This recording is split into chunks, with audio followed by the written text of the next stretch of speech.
ಓಂ ನಮೋ ಕಾಳಿಕಾಯೇ ನಮಃ. ವೀಕ್ಷಕರಿಗೆಲ್ಲ ಶ್ರೀ ಅಂಬಾ ಭವಾನಿ ಜ್ಯೋತಿಷ್ಯಂ ಚಾನೆಲ್ಗೆ ಸ್ವಾಗತ. ನಮ್ಮ ನಿತ್ಯ ಜೀವನದಲ್ಲಿ ಪ್ರತಿಯೊಬ್ಬರಿಗೂ ಅವಶ್ಯಕವಾಗಿ ಬೇಕಾಗಿರ್ತಕ್ಕಂಥದ್ದು ಹಣ. ಜಗತ್ತಿನಲ್ಲಿ ಹಣವಿದ್ದರೆ ಮಾತ್ರವೇ ಏನನ್ನಾದರೂ ಸಾಧಿಸಲಿಕ್ಕೆ ಅವಕಾಶ ಇರ್ತದೆ. ಆರ್ಥಿಕ ಸಮಸ್ಯೆಗಳು ನನಗೆ ಅನೇಕರು ಕಾಮೆಂಟ್ಗಳಲ್ಲಿ ಮತ್ತೆ ಕರೆ ಮಾಡಿ ಕೇಳ್ತಕ್ಕಂತಹ, ಅದರಲ್ಲಿಯೂ ಹೆಚ್ಚಿನ ಸಂಖ್ಯೆಯಲ್ಲಿ ಆರ್ಥಿಕತೆ, ಹಣಕಾಸಿನ ವಿಚಾರದಲ್ಲಿ ಸಾಕಷ್ಟು ಸಮಸ್ಯೆಗಳಿವೆ.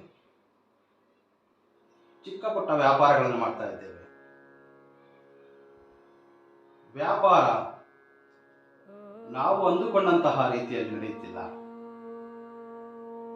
ಸಾಕಷ್ಟು ಪ್ರಯತ್ನ ಮಾಡಿದ್ದೇವೆ, ಸಾಕಷ್ಟು ದೇವರ ಮೊರೆ ಹೋಗಿದ್ದೇವೆ, ಪುಣ್ಯಕ್ಷೇತ್ರಗಳಿಗೆ ಭೇಟಿ ಕೊಡ್ತಾ ಇದ್ದೇವೆ, ಅನೇಕ ರೀತಿಯ ಉಪವಾಸಗಳು, ವ್ರತಗಳನ್ನು ಮಾಡ್ತಾ ಇದ್ದೇವೆ. ಆದರೂ ಸಹ ನಾವು ಮಾಡುವಂತಹ ಕಾರ್ಯಗಳಲ್ಲಿ ಭಗವಂತ ನಮ್ಮೊಂದಿಗೆ ಸಹಕಾರ ಕೊಡ್ತಿಲ್ಲ. ತಂತ್ರ ವಿಧಾನಗಳಲ್ಲಿ ಹಣಕಾಸಿನ ವಿಚಾರಕ್ಕೆ ಸಂಬಂಧಿಸಿದಂತ ಯಾವುದಾದರೂ ಉಪಾಯಗಳನ್ನಿದ್ರೆ ತಿಳಿಸಿಕೊಡಿ ಎಂದು ಅನೇಕರು ವಿಚಾರಣೆ ಮಾಡಿರೋದ್ರಿಂದ ಅತಿ ಸುಲಭ ರೀತಿಯಲ್ಲಿ ಧನಾಕರ್ಷಣೆಯಾಗಲು ಅಥವಾ ಯಾವುದೋ ಒಂದು ಚಿಕ್ಕದಾಗಿರ್ತಕ್ಕಂತಹ ಒಂದು ವ್ಯಾಪಾರ ಸ್ಥಳ ಇರಬಹುದು, ನಿಮ್ಮ ಅಂಗಡಿ ಮುಂಗಟ್ಟಿರಬಹುದು, ಅಲ್ಲಿ ಜನಾಕರ್ಷಣೆಯಾಗಿ ನಮ್ಮ ವ್ಯಾಪಾರದಲ್ಲಿ ಏಳಿಗೆ ಕಾಣಲು ಒಂದು ಉಪಾಯವನ್ನ ಇಂದಿನ ಈ ಸಂಚಿಕೆಯಲ್ಲಿ ತಿಳಿಸಿಕೊಡ್ತೇನೆ. ಇಂದಿನ ಈ ಸಂಚಿಕೆಯನ್ನು ಪ್ರಾರಂಭ ಮಾಡೋದಕ್ಕಿಂತ ಮೊದಲು ನಿಮ್ಮಲ್ಲಿ ಯಾರಾದರೆ ಹೊಸದಾಗಿ ನನ್ನ ಚಾನೆಲ್ಗೆ ಭೇಟಿ ನೀಡಿರೋ ಚಾನೆಲ್ನ ಸಬ್ಸ್ಕ್ರೈಬ್ ಮಾಡಿಕೊಳ್ಳಿ, ಬೆಲ್ ಐಕನ್ ಆಕ್ಟಿವೇಟ್ ಮಾಡಿಕೊಳ್ಳಿ. ಇದರಿಂದ ಮುಂದಿನ ದಿನಗಳಲ್ಲಿ ನಾನು ಮಾಡ್ತಕ್ಕಂತಹ ಪ್ರತಿಯೊಂದು ತಂತ್ರ ವಿಧಾನಗಳು ನಿಮಗೆ ನೋಟಿಫಿಕೇಶನ್ ಆಗಿ ದೊರೆಯುತ್ತವೆ. ಈ ಮಾಹಿತಿ ಇಷ್ಟವಾದರೆ ಲೈಕ್ ಮಾಡಿ, ನಿಮ್ಮ ಸ್ನೇಹಿತರೊಂದಿಗೆ ಈ ವಿಚಾರವನ್ನು, ಈ ವಿಡಿಯೋವನ್ನು ಹಂಚಿಕೊಳ್ಳಿ. ಇದರಿಂದ ಹತ್ತಾರು ಜನಗಳಿಗೆ ಉಪಯೋಗವಾಗಬಹುದು. ಇಂದಿನ ಈ ಸಂಚಿಕೆಯಲ್ಲಿ ಸಾಕ್ಷಾತ್ ಮಹಾಲಕ್ಷ್ಮಿಗೆ ಇಷ್ಟವಾದಂತಹ ಕೆಲವು ವಸ್ತುಗಳನ್ನು ಇಲ್ಲಿ ತೋರಿಸುತ್ತಿದ್ದಾರೆ. ಯಾರ ಮನೆಯಲ್ಲಾದರೆ, ಯಾವ ವ್ಯಾಪಾರ ಸ್ಥಳದಲ್ಲಾದರೆ ಈ ವಸ್ತುಗಳಿರುತ್ತೆಯೋ ಆ ಸ್ಥಳದಲ್ಲಿ ಲಕ್ಷ್ಮಿ ಶಾಶ್ವತವಾಗಿ ನೆಲೆಸೋದ್ರಲ್ಲಿ ಯಾವುದೇ ಸಂಶಯ ಇಲ್ಲ. ವ್ಯಾಪಾರ ಮಾಡ್ತಕ್ಕಂತಹ ಸ್ಥಳದಲ್ಲಿ ಜನಾಕರ್ಷಣೆಯಾಗಲು ಅಥವಾ ನೀವು ವಾಸ ಮಾಡ್ತಕ್ಕಂತಹ ಸ್ಥಳದಲ್ಲಿ ಬಂದಂತಹ ಹಣ ಮನೆಯಲ್ಲೇ ನೆಲೆಸಲು, ಖರ್ಚಿನ ಬಾಗಿಲುಗಳು ಅವು ತಾವಾಗೆ ಮುಚ್ಚಿಕೊಂಡು ಬಂದಂತಹ ಹಣ ಮನೆಯಲ್ಲೇ ಉಳಿಯಲು ಇಂದಿನ ಈ ಉಪಾಯ ಅದ್ಭುತವಾದಂತಹ ಫಲಿತಾಂಶವನ್ನು ಕೊಡ್ತದೆ. ಈ ಉಪಾಯವನ್ನು ಪುರುಷರು ಪ್ರಯತ್ನ ಮಾಡಬಹುದು, ಸ್ತ್ರೀಯರು ಪ್ರಯತ್ನ ಮಾಡಬಹುದು. ಬಹಳ ಸರಳವಾಗಿರ್ತದೆ. ಇಲ್ಲಿ ಮಹಾಲಕ್ಷ್ಮಿಗೆ ಪ್ರಿಯವಾದ ವಸ್ತುಗಳು ಕಮಲಾಕ್ಷಿ ಬೀಜಗಳು, ಕಮಲಘಟ್ಟ ಎಂದು ಸಹ ಕರೆಯುತ್ತಾರೆ. ಹಾಗೆ ಇವು ಬಹಳ ಅದ್ಭುತವಾಗಿರ್ತಕ್ಕಂತಹ ಶಕ್ತಿಯನ್ನು ಹೊಂದಿರತಕ್ಕಂತಹ ವಸ್ತು. ಇವು ಗೋಮತಿ ಚಕ್ರಗಳು. ಹಾಗೆ ನಿಮಗೆಲ್ಲ ತಿಳಿದಿರತಕ್ಕಂತಹ ವಸ್ತು ಅರಿಶಿಣ ಕೊಂಬು, ಇದು ಬಿಳಿ ಸಾಸಿವೆ. ಈ 4 ವಸ್ತುಗಳಿಂದ ಧನಾಕರ್ಷಣೆಯನ್ನು ಹೇಗೆ ಮಾಡಿಕೊಳ್ಬೇಕೆಂಬುದನ್ನು ತಿಳಿದುಕೊಳ್ಳೋಣ. ಮೊದಲಿಗೆ ಈ ರೀತಿಯ ಗೋಮತಿ ಚಕ್ರಗಳು ಮತ್ತು ಕಮಲಘಟ್ಟ ಅಥವಾ ಕಮಲಾಕ್ಷಿ ಬೀಜಗಳನ್ನು ತೆಗೆದುಕೊಂಡು ಬಂದು ಇವುಗಳನ್ನು ಶುಭ್ರ ಮಾಡಿಕೊಳ್ಳಬೇಕು. ಯಾವ ರೀತಿ ಶುಭ್ರ ಮಾಡಿಕೊಳ್ಳಬೇಕು? ಮನೆಯಲ್ಲಿ ಸ್ವಲ್ಪ ಮಟ್ಟಿಗೆ ಅರಿಶಿಣ ಬೆರೆಸಿದ ನೀರಿನಿಂದ ಇವುಗಳನ್ನೆಲ್ಲ ಶುಭ್ರವಾಗಿ ತೊಳೆದಿಟ್ಟುಕೊಂಡು ಶುಭ್ರವಾದಂತಹ ವಸ್ತ್ರದಿಂದ ಒರೆಸಿಟ್ಕೊಳ್ಳಬೇಕು. ಅಥವಾ ನಿಮಗೆ ಹತ್ತಿರದಲ್ಲಿರ್ತಕ್ಕಂತಹ ಯಾವುದಾದ್ರೂ ಪೂಜಾ ಸಾಮಗ್ರಿಗಳು ಮಾರಾಟ ಮಾಡ್ತಕ್ಕಂತಹ ಅಂಗಡಿಗಳಲ್ಲಿ ನೋಡಿ ಈ ರೀತಿಯ ಗಂಗಾ ಜಲ ದೊರೆಯುತ್ತದೆ. ಈ ಗಂಗಾಜಲದಿಂದ ಗೋಮತಿ ಚಕ್ರಗಳು ಮತ್ತು ಕಮಲಘಟ್ಟ ಬೀಜಗಳನ್ನು ಶುಭ್ರವಾಗಿ ತೊಳೆದು ಒಂದು ವಸ್ತ್ರದಿಂದ ಒರೆಸಿಟ್ಕೊಳ್ಬೇಕು. ನಿಮ್ಮಲ್ಲಿ ಗಂಗಾಜಲ ಲಭ್ಯ ಇಲ್ಲ ಎಂದಲ್ಲಿ ನಾನು ಈಗಾಗಲೇ ಹೇಳಿದ ರೀತಿ ಒಂದು ಚಿಕ್ಕ ಗ್ಲಾಸಲ್ಲಿ ಸ್ವಲ್ಪ ನೀರನ್ನು ತೆಗೆದುಕೊಂಡು ಅದರಲ್ಲಿ ಅರಿಶಿಣವನ್ನು ಬೆರೆಸಿ ಇವುಗಳನ್ನು ಶುಭ್ರ ಮಾಡಿಕೊಂಡು ಇಟ್ಕೊಳ್ಬೇಕು. ವ್ಯಾಪಾರ ಸ್ಥಳದಲ್ಲಿ ವ್ಯಾಪಾರ ಅಭಿವೃದ್ಧಿ ಆಗಲು ನಮ್ಮಲ್ಲಿ ಬಂದಂತಹ ಗ್ರಾಹಕರು ನಮ್ಮೊಂದಿಗೆ ವ್ಯವಹರಿಸಬೇಕಾದರೆ ಜನಾಕರ್ಷಣೆಯಾಗಲು ಈ ವಸ್ತುಗಳು ಅದ್ಭುತವಾಗಿ ಕೆಲಸ ಮಾಡ್ತವೆ. ನೀವು ಮಾಡಬೇಕಾಗಿರ್ತಕ್ಕಂಥದ್ದು ಇಷ್ಟೇ. ಹಳದಿ ಬಣ್ಣದಲ್ಲಿ ಈ ರೀತಿ ಒಂದು ಕೈ ಚೀಲವನ್ನು ಮಾಡಿಕೊಳ್ಳಿ. ಹಾಗೆ ಇದರಲ್ಲಿ ಸ್ವಲ್ಪ ಮಟ್ಟಿಗೆ ನೋಡಿ ಬಿಳಿ ಸಾಸಿವೆ ಒಂದು ಚಮಚದಷ್ಟು ಸಾಕು. ಒಂದು ಚಮಚದಷ್ಟು ಬಿಳಿ ಸಾಸಿವೆ ಹಾಕೊಳ್ಳಿ. ಈ ಬಿಳಿ ಸಾಸಿವೆಗೆ ಆಕರ್ಷಣಾ ಶಕ್ತಿ ಹೆಚ್ಚಾಗಿರುತ್ತೆ. ಬಿಳಿ ಸಾಸಿವೆಯನ್ನು ಹಾಕಿರ್ತಕ್ಕಂತಹ ಈ ಕೈ ಚೀಲದಲ್ಲಿ ಗೋಮತಿ ಚಕ್ರಗಳು, ಈ ಗೋಮತಿ ಚಕ್ರಗಳ ಬಗ್ಗೆ ಇದರ ಸಂಪೂರ್ಣ ಮಾಹಿತಿಯನ್ನು ನಾನು ಇದರ ಹಿಂದೆ ಕೆಲವೊಂದು ವಿಡಿಯೋಗಳಲ್ಲಿ ತಿಳಿಸಿದ್ದೇನೆ. ಸಾಧ್ಯವಾದರೆ ಅದರ ಲಿಂಕನ್ನು ನಾನು ಕೆಳಗಡೆ ಡಿಸ್ಕ್ರಿಪ್ಷನಲ್ಲಿ ಕೊಟ್ಟಿರ್ತೇನೆ. ಒಮ್ಮೆ ಈ ಗೋಮತಿ ಚಕ್ರದ ಇವು ಎಲ್ಲಿ ಸಿಗುತ್ತವೆ, ಇದರ ಮಹತ್ವವೇನು ಎಂಬುದನ್ನು ನಾನು ಈಗಾಗಲೇ ಒಂದು ವಿಡಿಯೋದಲ್ಲಿ ಮಾಡಿದ್ದೇನೆ. ಅದನ್ನು ನೋಡಿ ತಿಳಿಸ್ಕೊಳ್ಳಿ, ಅಥವಾ ಪ್ಲೇಲಿಸ್ಟಲ್ಲಿ ಹೋಗಿ ನಿಮಗೆ ಆ ವಿಡಿಯೋ ಅಲ್ಲಿ ಸಿಗುತ್ತೆ. ಈ ಗೋಮತಿ ಚಕ್ರಗಳು ಇದು 8 ಸಂಖ್ಯೆಯಲ್ಲಿ ತೆಗೆದುಕೊಳ್ಬೇಕು. ಈ ಗೋಮತಿ ಚಕ್ರ ವಿಶೇಷ ಏನಂದರೆ ಇದು ಸಾಕ್ಷಾತ್ ಮಹಾಲಕ್ಷ್ಮಿಯ ಸ್ವರೂಪ. ಈ ಗೋಮತಿ ಚಕ್ರ ಹಿಂಬದಿ ಈ ರೀತಿ ಸ್ವಲ್ಪ ಉಬ್ಬಿದ ರೀತಿ ಕಾಣುತ್ತದೆ. ಮುಂಬದಿಯಲ್ಲಿ ವಿಷ್ಣು ಚಕ್ರವನ್ನು ಹೊಂದಿರ್ತದೆ. ಹಾಗೆ ಸಂಖ್ಯಾಶಾಸ್ತ್ರಗಳ ಪ್ರಕಾರ ಇದರಲ್ಲಿ 6 ಮತ್ತು ಈ ರೀತಿ ಇಟ್ಟಾಗ 9 ಎಂಬ ಸಂಖ್ಯೆಯನ್ನು ನಾವಿಲ್ಲಿ ಕಾಣಬಹುದು. 8 ಸಂಖ್ಯೆಯಲ್ಲಿ ನಾವೀಗ ಇಲ್ಲಿರ್ತಕ್ಕಂತಹ ಗೋಮತಿ ಚಕ್ರವನ್ನು ನಾನು ಈಗಾಗಲೇ ಹೇಳಿದಂತಹ ಒಂದು ಹಳದಿ ಬಣ್ಣದ ಒಂದು ಕೈಚೀಲವನ್ನು ಮಾಡಿಕೊಂಡಿದ್ದೇವೆ. ಅದರಲ್ಲಿ 8 ಗೋಮತಿ ಚಕ್ರಗಳನ್ನು ನಾವು ಈ ರೀತಿ ತೆಗೆದುಕೊಂಡು ಶುಭ್ರ ಮಾಡಿರ್ತಕ್ಕಂತಹ 8 ಗೋಮತಿ ಚಕ್ರಗಳು ತೆಗೆದುಕೊಳ್ಬೇಕು. 8 ಗೋಮತಿ ಚಕ್ರಗಳು ಯಾಕೆ ಬಳಸ್ತಾ ಇದ್ದೀವಿ ಅಂದರೆ 8 ಗೋಮತಿ ಚಕ್ರಗಳನ್ನು ನಾವು ಅಷ್ಟಲಕ್ಷ್ಮಿಯ ಸ್ವರೂಪ ಎಂದು ಭಾವಿಸುತ್ತೇವೆ. ಇದಾದ ನಂತರ ಕಮಲಘಟ್ಟ ಮಣಿಗಳು, ಕಮಲಾಕ್ಷಿ ಬೀಜಗಳೆಂದು ಸಹ ಹೇಳ್ತಾರೆ. ಇವುಗಳನ್ನು ನಾವು 8 ಸಂಖ್ಯೆ ತೆಗೆದುಕೊಳ್ಬೇಕು. 8 ಕಮಲಘಟ್ಟ ಬೀಜಗಳನ್ನು ಸಹ ನಾವು ಈ ಚೀಲದಲ್ಲಿ ತುಂಬಿಕೊಳ್ಬೇಕು. ಅನೇಕರು ಗುರುಗಳೇ,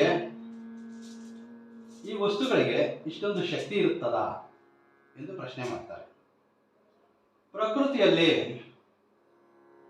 ತುಂಬ ಸುಲಭವಾಗಿ ಸಿಗ್ತಕ್ಕಂತಹ ಕೆಲವೊಂದು ವಸ್ತುಗಳಿಗೆ ಜನಾಕರ್ಷಣೆಯಾಗುವಂಥದ್ದು ಅಥವಾ ಧನಾಕರ್ಷಣೆಯಾಗುವಂತಹ ಲಕ್ಷಣಗಳು ಅವುಗಳಿಗೆ ಆದಂತಹ ಒಂದು ವಿಶೇಷವಾದಂತಹ ಶಕ್ತಿ ಇರುತ್ತದೆ. ಹಾಗೆ ನಿಮಗೆಲ್ಲ ತಿಳಿದಿರ್ತಕ್ಕಂಥದ್ದು ಆಗಲೇ ಹೇಳಿದೆ ನಾನು. ಈ ರೀತಿ ಅರಿಶಿನ ಕೊಂಬು 2 ತೆಗೆದುಕೊಳ್ಳಿ. ಈ ಅರಿಶಿನ ಕೊಂಬು ಸಹ ಮಹಾಲಕ್ಷ್ಮಿಯ ಸ್ವರೂಪ ಎಂದು ನಾವು ಭಾವಿಸ್ತೇವೆ. ಈ ರೀತಿ 2 ತೆಗೆದುಕೊಳ್ಬೇಕು. ಈ 2 ನೋಡಿ ಈ ರೀತಿ ಹಳದಿ ಬಣ್ಣದ ದಾರದಲ್ಲಿ ಒಂದು ಗಂಟನಾಗಿ ಮಾಡಿಕೊಳ್ಬೇಕು. ಈ ಹಳದಿ ಬಣ್ಣದ ದಾರವು ಸಹ ನಿಮಗೆ ಪೂಜಾ ಸಾಮಗ್ರಿಗಳು ಮಾರಾಟ ಮಾಡ್ತಕ್ಕಂತಹ ಅಂಗಡಿಗಳಲ್ಲಿ ಸುಲಭವಾಗಿ ಸಿಗುತ್ತೆ. 2 ಸಹ ಈ ರೀತಿ ಗಂಟನ್ನು ಮಾಡಿಕೊಳ್ಳಿ. ಹಳದಿ ಬಣ್ಣದ ದಾರ ಇಲ್ಲ ಎಂದರೆ ನಿಮ್ಮಲ್ಲಿ ಅಗತ್ಯ ಲಭ್ಯವಿಲ್ಲ. ನೀವು ಬಿಳಿ ಬಣ್ಣದ ದಾರವನ್ನು ತೆಗೆದುಕೊಂಡು ಅರಿಶಿಣವನ್ನು ಬೆರೆಸಿ ಅದರಲ್ಲಿಯೂ ಸಹ ಬಿಳಿ ದಾರವನ್ನು ಈ ರೀತಿ ಅರಿಶಿಣ ದಾರವನ್ನಾಗಿ ಮಾಡಿಕೊಂಡು ಈ ರೀತಿ ಒಂದು ಗಂಟನಾಗಿ ಮಾಡಿಕೊಂಡು ಇವೆರಡನ್ನೂ ಸಹ ಈ ರೀತಿ ಒಂದು ಗಂಟನಾಗಿ ಮಾಡಿಕೊಳ್ಳಿ. ಬಹಳ ಸುಲಭವಾಗಿರ್ತಕ್ಕಂಥ. ಈಗ ನಾವು 2 ಅರಿಶಿನ ಕೊಂಬನ್ನು ಗಂಟನಾಗಿ ಮಾಡಿದ್ದೇವೆ. ಇದನ್ನು ಸಹ ನಾವು ಈ ಚೀಲದಲ್ಲಿ ಹಾಕ್ತಾ ಇದ್ದೇವೆ. ಈ ಚೀಲ ಹಳದಿ ಬಣ್ಣದಾಗಿದೆ. ನೆನಪಿಟ್ಕೊಳ್ಳಿ, ನಾವಿಲ್ಲಿ ಬೆರೆಸಿರ್ತಕ್ಕಂಥದ್ದು ಈಗ ಸ್ವಲ್ಪ ಮಟ್ಟಿಗೆ ಬಿಳಿ ಸಾಸಿವೆ, 2 ಅರಿಶಿನ ಕೊಂಬನ್ನು ಗಂಟನ್ನಾಗಿ ಈ ಚೀಲದಲ್ಲಿ ಹಾಕಿದ್ದೇವೆ. ಹಾಗೆ ಗೋಮತಿ ಚಕ್ರಗಳು 8 ಸಂಖ್ಯೆಯಲ್ಲಿ ತೆಗೆದುಕೊಂಡಿದ್ದೇವೆ. 8 ಗೋಮತಿ ಚಕ್ರಗಳು ಅಷ್ಟಲಕ್ಷ್ಮಿಯ ಸ್ವರೂಪ ಎಂದು ನಾವು ಭಾವಿಸಿದ್ವಿ. 8 ಬಳಸಿದ್ದೇವೆ. ಕಮಲಘಟ್ಟ ಬೀಜಗಳು ಅಥವಾ ಕಮಲಾಕ್ಷಿ ಬೀಜಗಳು ಸಹ 8 ಸಂಖ್ಯೆಯಲ್ಲಿ ನಾವು ಈ ಚೀಲದಲ್ಲಿ ತುಂಬಿದ್ದೇವೆ. ಹಾಗೆ ಈ ಎಲ್ಲ ವಸ್ತುಗಳನ್ನು ಈ ಕೈ ಚೀಲದಲ್ಲಿ ಒಂದು ಗಂಟನಾಗಿ ಮಾಡ್ಕೊಳ್ಬೇಕು. ಈ ರೀತಿ ಒಂದು ಗಂಟನಾಗಿ ಮಾಡ್ಕೊಳ್ಬೇಕು. ಬಹಳ ಸುಲಭವಾಗಿರ್ತಕ್ಕಂಥ ಈ ಗಂಟನ್ನ ನೀವು ವ್ಯಾಪಾರ ಮಾಡ್ತಕ್ಕಂತಹ ಸ್ಥಳದಲ್ಲಿ ನಿಮ್ಮ ಮುಖ್ಯ ದ್ವಾರದ ಅಂದರೆ ಶಾಪ್ನ ನಿಮ್ಮ ವ್ಯಾಪಾರ ಸ್ಥಳದ ಒಳಬದಿಯಲ್ಲಿ ಒಂದು ಮೇಕನ್ನು ಹೊಡೆದು ಈ ಗಂಟನ್ನು ಅಲ್ಲಿ ನೇತಾಕ್ಬೋದು. ಇದರಲ್ಲಿರ್ತಕ್ಕಂತಹ ವಸ್ತುಗಳು ಅದ್ಭುತವಾಗಿರ್ತಕ್ಕಂತಹ ಶಕ್ತಿಯನ್ನು ಹೊಂದಿರ್ತವೆ. ಗ್ರಾಹಕರನ್ನ ಆಕರ್ಷಣೆ ಮಾಡ್ತದೆ, ಧನಾಕರ್ಷಣೆ ಆಗ್ತದೆ, ವ್ಯಾಪಾರ ಅಭಿವೃದ್ಧಿ ಆಗೋದಕ್ಕೆ ಈ ತಂತ್ರ ತುಂಬಾ ಮಹತ್ವವಾಗಿ ನಿಮಗೆ ಕೆಲಸ ಮಾಡ್ತದೆ. ಅವಕಾಶ ಇಲ್ಲ ಮೇಕ್ ಹೊಡಿಲಿಕ್ಕೆ, ಮುಖ್ಯ ದ್ವಾರದಲ್ಲಿ ಇದನ್ನ ನೇತು ಹಾಕ್ಲಿಕ್ಕೆ ಅವಕಾಶ ಇಲ್ಲ. ಅಲ್ಲಿ ಏನು ಮಾಡಬಹುದು, ನಿಮ್ಮ ವ್ಯಾಪಾರ ಸ್ಥಳದಲ್ಲಿ ನೀವು ಹಣ ಇರ್ತಕ್ಕಂತಹ ಪೆಟ್ಟಿಗೆ ಇರ್ತದೆ, ಅದರಲ್ಲಿಯೂ ಸಹ ಈ ಗಂಟನ್ನು ಇಟ್ಟು ಪ್ರತಿದಿನ ಈ ಗಂಟನ ನೀವು ಮುಖ್ಯ ದ್ವಾರಕ್ಕೆ ನೇತು ಹಾಕಿದ್ರೆ ಅಲ್ಲಿ, ಅಥವಾ ನಿಮ್ಮ ಒಂದು ಕ್ಯಾಶ್ ಬಾಕ್ಸ್ ಅಲ್ಲಿ ಇಟ್ಟಿದ್ರೆ, ನೀವು ಪ್ರತಿದಿನ ಮಾಡ್ತಕ್ಕಂತಹ ಪೂಜಾ ಸಮಯದಲ್ಲಿ ಈ ಗಂಟೆಗೂ ಸಹ ಧೂಪ ದೀಪಗಳಿಂದ ಪೂಜೆ ಮಾಡಬೇಕಾಗುತ್ತೆ. ತುಂಬಾ ಸರಳವಾಗಿರ್ತಕ್ಕಂತಹ ವಸ್ತು. ಹಾಗೆ ನನಗೆ ಹೆಚ್ಚಿನ ಸಂಖ್ಯೆಯಲ್ಲಿ ಕರೆ ಮಾಡಿ ಇರತಕ್ಕಂಥವ್ರು, ಅದರಲ್ಲೂ ಸಹ ಸಣ್ಣ ಪುಟ್ಟ ವ್ಯಾಪಾರಗಳು, ರಸ್ತೆ ಬದಿಯಲ್ಲಿ ವ್ಯಾಪಾರ ಮಾಡ್ತಾ ಇದ್ದೀವಿ, ಈ ಗಂಟನ್ನ ನಾವಿಲ್ಲಿ ಎಲ್ಲಿ ಇಟ್ಕೊಳ್ಬಹುದು. ಈ ಥರದ ಬಹಳಷ್ಟು ವಿಡಿಯೋಗಳು ನಾನು ಮಾಡಿದ್ದೇನೆ. ಈ ಗಂಟನ್ನ ಈ ರೀತಿ ನಾವು ಎಲ್ಲಿ ಇಡ್ಲಿಕ್ಕೆ ಅವಕಾಶ ಆಗಿದೆ. ತುಂಬಾ ಸರಳವಾಗಿರ್ತಕ್ಕಂಥ ಒಂದು ಉಪಾಯವನ್ನು ತಿಳಿಸ್ತೇನೆ. ನಿಮಗೆ ನಿಮ್ಮ ಬಳಿಯೇ ಇಟ್ಕೊಳ್ಳುವಂಥದ್ದು ತುಂಬಾ ಸಿಂಪಲ್ ಆಗಿರ್ತಕ್ಕಂಥದ್ದು. 3 ಗೋಮತಿ ಚಕ್ರವನ್ನು ತೆಗೆದುಕೊಳ್ಳಿ, ಹಾಗೆ ಕಮಲಘಟ್ಟವನ್ನು 3 ತೆಗೆದುಕೊಳ್ಳಿ. ಸಣ್ಣದಾಗಿರ್ತಕ್ಕಂತಹ ಒಂದು ಕೆಂಪು ವಸ್ತ್ರ, ಒಂದು 4 ಅಂಗುಲ ಇರತಕ್ಕಂತಹ ಒಂದು ಕೆಂಪು ವಸ್ತ್ರದಲ್ಲಿ ಗೋಮತಿ ಚಕ್ರಗಳು 3, ಕಮಲಘಟ್ಟಗಳು 3 ಹಾಕಿ ಒಂದು ಗಂಟನ್ನು ಹಾಕಿ ಪ್ರತಿನಿತ್ಯ ನೀವು ವ್ಯಾಪಾರಕ್ಕೆ ಹೊರಡುವಾಗ ಇದನ್ನ ನಿಮ್ಮ ಜೊತೆಯಲ್ಲಿ ಕೊಂಡೊಯ್ಯಿ. ಆಗಲೂ ಸಹ ನಿಮಗೆ ಜನಾಕರ್ಷಣೆ ಮತ್ತೆ ಧನಾಕರ್ಷಣೆ ಆಗುವಂಥ ಅವಕಾಶಗಳಿರ್ತದೆ. ಬಹಳ ಅದ್ಭುತವಾಗಿ ಫಲ ಕೊಡ್ತಕ್ಕಂತಹ ಉಪಾಯ. ಇದಲ್ಲದೆ ಮನೆಯಲ್ಲಿ ಹಣಕಾಸಿನ ತೊಂದರೆ ಇದೆ, ಮನೆಗೆ ಬಂದಂತಹ ಹಣ ಮನೆಯಲ್ಲಿ ನಿಲ್ತಾ ಇಲ್ಲ, ಸಂಪಾದನೆಗಿಂತಲೂ ಹೆಚ್ಚಿಗೆ ಖರ್ಚಿನ ಬಾಗಿಲುಗಳೇ ಹೆಚ್ಚಾಗಿದೆ. ನಮಗೆ ಸಾಕಷ್ಟು ಹಣ ಸಂಪಾದನೆ ಆಗ್ತದೆ, ಆದರೆ ಆ ಸಂಪಾದನೆಗೆ ಸರಿಯಾಗಿ ಖರ್ಚುಗಳು ಸಹ ಅಷ್ಟೇ ಇರ್ತದೆ. ಈಗ ನಾವಿಲ್ಲಿ ಏನು ಮಾಡಿದ್ದೇವೆ, 4 ವಸ್ತುಗಳನ್ನು ಸೇರಿಸಿ ಮನೆಯಲ್ಲಿ ನೀವು ಈ ಉಪಾಯವನ್ನು ಮಾಡೋದಾದ್ರೆ, ಮೊದಲೇ ಹೇಳಿದ ರೀತಿಯಲ್ಲಿ ಕಮಲಘಟ್ಟಗಳು 8, ಅಷ್ಟಲಕ್ಷ್ಮಿಯ ಸ್ವರೂಪ ಆಗಿರತಕ್ಕಂತಹ ಗೋಮತಿ ಚಕ್ರಗಳು 8, 2 ಅರಿಶಿನ ಕೊಂಬನ್ನ ಗಂಟನ್ನಾಗಿ ಈ ಚೀಲದಲ್ಲಿ ಹಾಕಿ ನೀವು ಮನೆಯಲ್ಲಿ ನಿಮ್ಮ ದೇವರ ಕೋಣೆಯಲ್ಲಿ ಈ ಒಂದು ಗಂಟನ ಇಡೋದಾದ್ರೆ, ಇದರ ಹೊರತಾಗಿ ಅಂದರೆ ಬಿಳಿ ಸಾಸಿವೆಯನ್ನು ಈ ಗಂಟಲ್ಲಿ ಹಾಕಬೇಡಿ. ಇದ್ರ ಹೊರತಾಗಿ ನಾವು 8 ಗೋಮತಿ ಚಕ್ರಗಳು, 8 ಕಮಲಘಟ್ಟಗಳು, ಹಾಗೆ 2 ಅರಿಶಿನ ಕೊಂಬನ್ನ ಗಂಟನ್ನು ಹಾಕಿ ನಾವು ಇದನ್ನ ನಿಮ್ಮ ಪೂಜಾ ಮಂದಿರ, ನಿಮ್ಮ ಮನೆಯಲ್ಲಿ ಒಂದು ದೇವರ ಕೋಣೆಯಲ್ಲಿ ಸಹ ಈ ಗಂಟನ್ನಿಟ್ಟು ಇದಕ್ಕೆ ದೀಪ ಧೂಪಗಳಿಂದ ಪ್ರತಿನಿತ್ಯ ಪೂಜೆ ಮಾಡ್ತಕ್ಕಂಥದ್ರಿಂದ ಮನೆಯಲ್ಲಿ ಶಾಂತಿ ನೆಲೆಸುತ್ತದೆ. ಹಾಗೆ ಮನೆಯಲ್ಲಿ ಪಾಸಿಟಿವ್ ಎನರ್ಜಿ ತುಂಬುತ್ತದೆ. ಖರ್ಚಿನ ಬಾಗಿಲುಗಳು ಆಟೋಮೆಟಿಕ್ ಆಗಿ ತಾವಾಗಿ ಆಟೋಮೆಟಿಕ್ ಆಗಿ ಆ ಖರ್ಚಿನ ಬಾಗಿಲುಗಳು ಮುಚ್ಚಿಕೊಳ್ತದೆ. ಮನೆಗೆ ಬಂದಂತಹ ಹಣ ಮನೆಯಲ್ಲೇ ಉಳಿಯೋದಕ್ಕೆ ಅದ್ಭುತವಾದಂತಹ ಪರಿಹಾರ ಅಂತಾನೆ ಇದನ್ನು ಹೇಳ್ಬೋದು. ಹಾಗೆ ಆರೋಗ್ಯ ಸಮಸ್ಯೆ ಇರ್ತಕ್ಕಂಥವ್ರು, ಯಾರೋ ಕುಟುಂಬದಲ್ಲಿ ತುಂಬಾ ಹೆಚ್ಚಿನ ತಿಂಗಳಿಂದ ಮಂಚ ಹಿಡಿದಿದ್ದಾರೆ, ಆರೋಗ್ಯ ಸರಿ ಇಲ್ಲ, ಎಲ್ಲೇ ವೈದ್ಯಕೀಯವಾಗಿ ತೋರಿಸಿದ್ರು ಸಹ ಎಲ್ಲ ರಿಪೋರ್ಟ್ಗಳು ನಾರ್ಮಲ್ ಬರ್ತಾ ಇದೆ, ಆದರೆ ಆರೋಗ್ಯದಲ್ಲಿ ಏರ್ಪೇರು. ಅಂತಹ ಸಮಯದಲ್ಲಿ ಅವರು ಮಲಗುವಂತಹ ಒಂದು ಮಂಚಕ್ಕಾಗಿ, ಅಂದರೆ ಒಂದು ಮಂಚ ಇರ್ತದೆ, ಮಂಚದ ಮೇಲೆ ಆತ ಮಲಗುವಂಥ ಸ್ಥಳದಲ್ಲಿ ಈ ರೀತಿ ಗೋಮತಿ ಚಕ್ರಗಳನ್ನು 7 ಸಂಖ್ಯೆಯಲ್ಲಿ ತೆಗೆದುಕೊಳ್ಳಿ. 7 ಸಂಖ್ಯೆಯಲ್ಲಿ ತೆಗೆದುಕೊಂಡು ಈ ರೀತಿ ಒಂದು ವಸ್ತ್ರ ಹಳದಿ ಬಣ್ಣದ್ದಾಗಿರಬೇಕು, 7 ಗೋಮತಿ ಚಕ್ರಗಳನ್ನ ಹಳದಿ ಬಣ್ಣದಲ್ಲಿ ಒಂದು ಗಂಟನ್ನು ಹಾಕಿ ಆ ಮಂಚಕ್ಕೆ ಕಟ್ಟಬಹುದು. ನಮ್ಮ ಮನೆಯಲ್ಲಿ ಮಂಚ ಇಲ್ಲ, ಸೊ ಆವಾಗ ಏನು ಮಾಡ್ಬೋದು, ಇದೇ ರೀತಿ ಒಂದು 7 ಗೋಮತಿ ಚಕ್ರಗಳನ್ನು ತೆಗೆದುಕೊಂಡು ಒಂದು ಗಂಟನ್ನು ಹಾಕಿ ಮಾಡಿ ಅವರು ಮಲಗುವಂತಹ ಕೋಣೆಯಲ್ಲಿ ಅವರ ಸೈಡಲ್ಲಿ, ಅಂದರೆ ಅವರ ಬದಿಯಲ್ಲಿ ಈ ಒಂದು ಗಂಟನ್ನು ಇಟ್ಕೊಂಡು ಮಲಗ್ತಾ ಬರ್ತೀವಿ. ಆರೋಗ್ಯ ವೃದ್ಧಿ ಆಗ್ತದೆ. ಎಂತಹ ಆರೋಗ್ಯ ಸಮಸ್ಯೆ ಇದ್ರೂ ಸಹ ಆರೋಗ್ಯ ವೃದ್ಧಿ ಆಗ್ತದೆ. ಬಹಳ ಸರಳವಾಗಿರ್ತಕ್ಕಂತಹ ಪರಿಹಾರಗಳು, ಯಾವುದೇ ಖರ್ಚಿಲ್ಲದೆ ನೀವು ನಿಮ್ಮ ಮನೆಯಲ್ಲೇ ಮಾಡಿಕೊಳ್ಳಬಹುದು. ಪ್ರಯತ್ನ ಮಾಡಿ ನೋಡಿ. ನಿಮ್ಮ ಸಂಕಲ್ಪ ಏನೇ ಇರಲಿ, ನಿಮ್ಮ ಸಮಸ್ಯೆಗಳು ಏನೇ ಇರಲಿ, ಆ ತಾಯಿ ಭವಾನಿ ದೇವಿ ಸದಾ ನಿಮ್ಮ ಜೊತೆಗಿದ್ದು ನಿಮ್ಮೆಲ್ಲ ಸಮಸ್ಯೆಗಳಿಂದ ನಿಮಗೆ ವಿಮುಕ್ತಿ ಕೊಡಲಿ ಎಂದು ನಾನು ಮನಸ್ಫೂರ್ತಿಯಾಗಿ ಪ್ರಾರ್ಥನೆ ಮಾಡ್ತೇನೆ. ನಿಮ್ಮ ಬಯಕೆಗಳು, ನಿಮ್ಮ ಆಸೆಗಳೆಲ್ಲವೂ ಅದು ಸಕಾಲಕ್ಕೆ ಪೂರ್ಣವಾಗಲಿ ಎಂದು ನಾನು ಆ ಭಗವತಿಯಲ್ಲಿ ಪ್ರಾರ್ಥನೆ ಮಾಡ್ತೇನೆ. ಮಾಹಿತಿ ಇಷ್ಟವಾದರೆ ಲೈಕ್ ಮಾಡಿ, 10 ಜನಗಳಿಗೆ ಈ ಒಂದು ವಿಡಿಯೋವನ್ನು ಶೇರ್ ಮಾಡಿ. ನಿಮ್ಮಿಂದ ಇನ್ನೊಬ್ಬರಿಗೆ ಅನುಕೂಲವಾಗುವ ಉದ್ದೇಶದಿಂದಲೇ ಈ ವಿಡಿಯೋವನ್ನು ಶೇರ್ ಮಾಡಿ ಎಂದು ನಿಮ್ಮಲ್ಲಿ ಕೇಳ್ಕೊಳ್ತೇನೆ. ಮುಂದಿನ ವಿಡಿಯೋದಲ್ಲಿ ಭೇಟಿಯಾಗ್ತೇನೆ. ನಮಸ್ಕಾರ. ಸರ್ವೇ ಜನೋ ಸುಖಿನೋ ಭವಂತು.